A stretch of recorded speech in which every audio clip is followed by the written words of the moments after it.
যোহন 7 অধ্যায় 40 থেকে 53 পদ। যিশুকে নিয়ে জনগণের মধ্যে মতভেদ। যিশুর এই কথা শোনার পর ভিড়ের মধ্যে কেউ কেউ বলতে লাগলো, উনি নিশ্চয়ই সেই প্রবক্তা। কেউ কেউ আবার বলল, উনি তো সেই খ্রিস্ট। কিন্তু অন্যেরা উত্তর দিল, সে কি, খ্রিস্ট কি কখনো গালিলিয়ার লোক হতে পারে?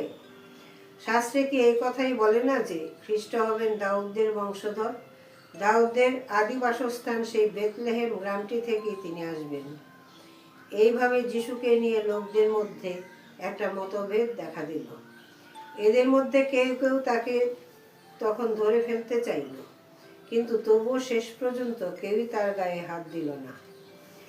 সেই প্রহরীরা প্রধান যাজকদের ও ফরিসীদের কাছে যখন ফিরে এলো, তখন এরা তাদের জিজ্ঞেস করলেন, কি, ওকে তোমরা নিয়ে আসোনি কেন?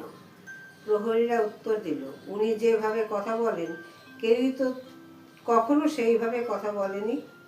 উত্তরে ফরিসীরা বললেন, তোমরা কি ওর কথায় বলেছ নাকি?